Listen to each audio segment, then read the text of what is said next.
Selamat pagi, berjumpa kembali dengan saya Rati di Imun Talk pada hari ini, Minggu 16 Oktober 2022.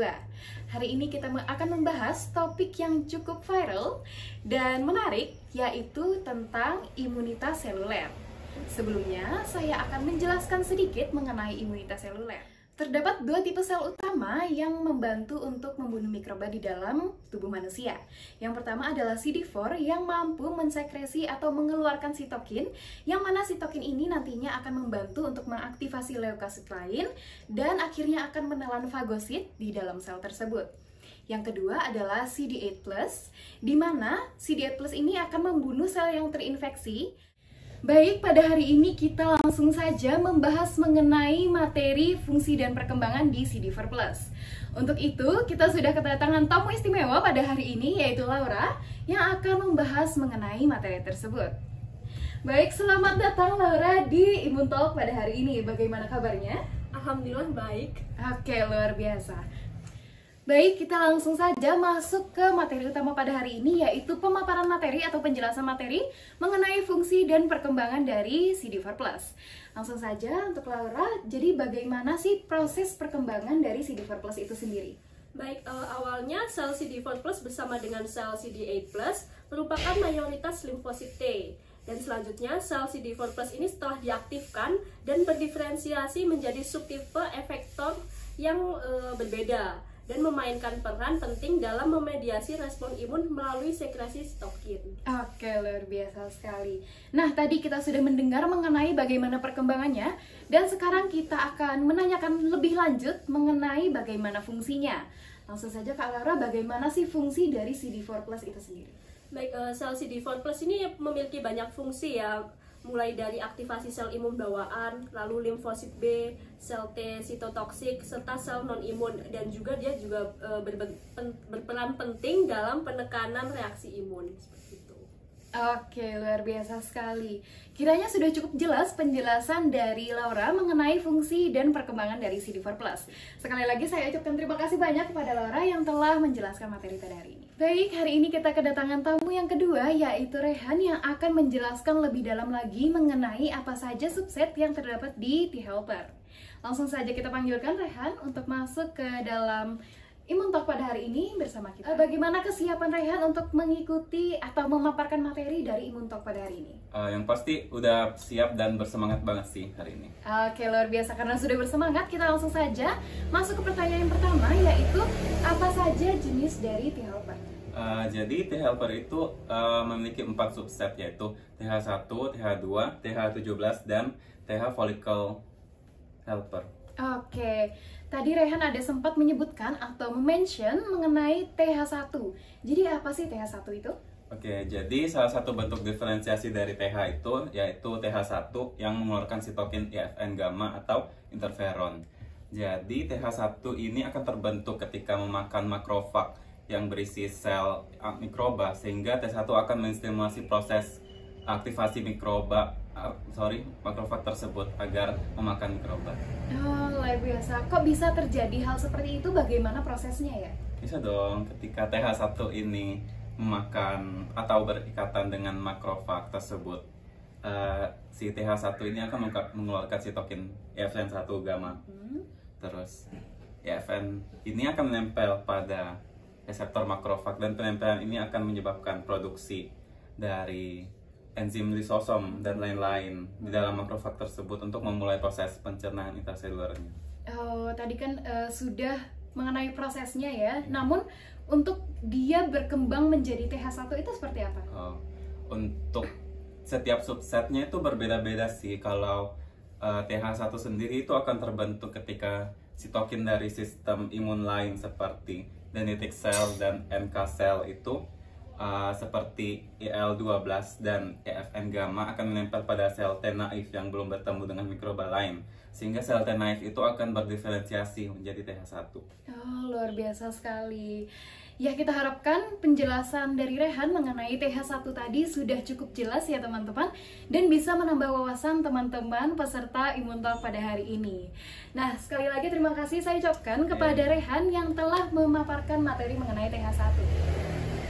Sama. Nah, kita akan langsung saja undang tamu terakhir kita yang juga luar biasa, yang akan menyampaikan materi mengenai subset dari T-Helper juga. Baik, kita akan langsung saja undang Novita di sini untuk bergabung bersama kita. Halo. Oke, halo. Bagaimana kabarnya? Baik banget nih kabarku. Kira-kira apa sih itu TH2? Nah, TH2 ini dia salah satu subset dari T-Helper juga, cuma bedanya fungsinya adalah di TH2 ini dia melawan parasit yang lebih besar, yang susah untuk kalau cuma di fagosit doang. Jadi dia fungsinya membantu nih supaya si parasit yang lebih besar ini, contohnya cacing, supaya mudah dihancurkan. Nah, selain itu TH2 ini juga berfungsi untuk mengaktifkan makrofag alternatif sama terlibat pada reaksi alergi.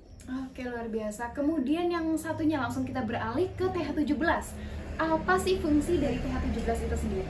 Oke, kalau TH2 tadi kan melawan parasit nih ya. Kalau TH17 ini melawan bakteri sama jamur yang berpotensi untuk menginfeksi tubuh kita. Nah, cara si TH17 ini melawan kedua alergen tersebut, itu dia mengaktifkan inflamasi. Nah, selain itu dia juga mengaktifkan leukosit untuk membantu melawan infeksi dari bakteri sama jamur itu tadi. Kira-kira sitokin apa sih yang menentukan kalau CD4 plus ini akan berubah menjadi TH2 atau TH17 nih?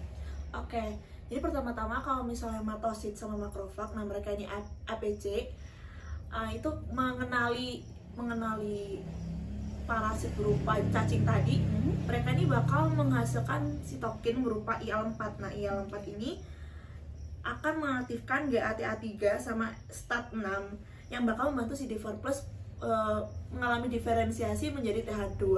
Nah, sementara itu kalau misalnya sel dendrit mengenali protein dari bakteri atau fungi, mereka bakal menghasilkan IL-1, IL-6 sama IL-23 yang bakal mengaktifkan ROR gamma T sama STAT3 yang bakal membantu CD4 plus menjadi TH17.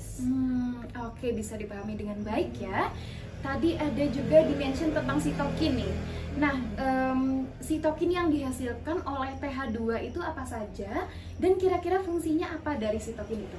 Oke, kalau TH2 ini menghasilkan tiga sitokin. Yang pertama ada IL-4, IL-5, sama IL-13. Nah, IL-4 ini fungsinya untuk mengaktifkan sel B. Nah, sel B ini fungsinya nantinya akan mengaktifkan sel IgE. IgE ini nantinya bakal menyelubungi si parasit tadi supaya lebih mudah untuk dihancurkan. Nah, selain itu IL-5 ini fungsinya untuk mengaktifkan eosinofil. Nah, eosinofil ini bakal mengaktifkan granula yang bakal beracun banget bagi si parasit tadi sehingga lebih mudah. Nah, kalau IL-13 ini dia fungsinya untuk mengaktifkan sel epitel, nah, supaya sel epitel ini bisa menghasilkan mukosa atau lendir. Terus selain itu dia juga mengaktifkan gerakan peristaltik dari saluran pencernaan kita. Kalau misalnya nih latih nelan makanan atau pengen muntah, nah itu kan yang bergerak, kan ada yang bergerak tuh di saluran pencernaan kita. Nah, itu namanya gerakan peristaltik. Nah, fungsi dari gerakan peristaltik ini nanti untuk mengeluarkan parasit tadi nih dari tubuh kita. Nah, tapi selain itu, IL-4 sama IL-13 ini juga menghentikan makrofag yang menyebabkan inflamasi. Nah, kenapa sih kalau harus dihentikan? Karena kalau misalnya inflamasi ini berlanjut, maka banyak sel sama jaringan di tubuh kita yang bakal rusak. Nah, supaya meminimalisir kerusakan tadi, jadi itu harus dihentikan di pekerjaannya. Nah, selain itu, kedua sitokin ini juga membantu perbaikan jaringan nih akibat luka dengan meningkatkan produksi fibroblast sehingga dapat meningkatkan kolagen. Nah, nantinya fibroblast sama kolagen ini bisa membantu tubuh kita untuk mengaktifkan fibrin. Nah, nama dari proses ini itu aktivasi makrofag alternatif gitu. Oke, jadi ada banyak sekali sitokin ya, ada 4 jenis tadi. Ya, yang dapat membantu menghancurkan mikroba seperti itu ya, melalui berbagai cara. Betul. Oke, kemudian tadi sudah dibahas mengenai sitokin di TH2. Selanjutnya ada yang terakhir nih. Apa saja sih sitokin yang dihasilkan di TH17 dan fungsinya apa saja? Apakah berbeda dengan yang di TH2? Oke, beda ya. Jadi kan TH17 nih namanya. Jadi dia menghasilkan IL-17 juga nih nama sitokinnya. Nah, IL-17 ini fungsinya untuk menstimulasi produksi kemokin. Nah, kemokin ini nantinya fungsinya untuk memberi sinyal kepada leukosit dan menstimulasi produksi defensins yang fungsinya nanti seperti antibiotik. Nah, selain IL-17, TH17 ini juga memproduksi sitokin lain namanya IL-22. Fungsi dari IL-22 ini untuk memperkuat sel epitel dan memperbaiki sel. Nah, demikian dari penjelasan materi mengenai imunitas seluler yang tadinya kita sudah berbicara sedikit mengenai CD4, CD8 dan juga terdapat fungsi dan perkembangan dari CD4+. Kemudian tadi juga dibahas mengenai subset dari T helper seperti itu ya. Baik, terima kasih banyak kepada Novita dan juga kepada tamu-tamu kita yang lain yang tadi telah datang yaitu Rehan dan Laura yang telah mengisi sesi Imun Talk pada hari ini. Saya tutup Imun Talk pada hari ini, sampai jumpa di kesempatan berikutnya.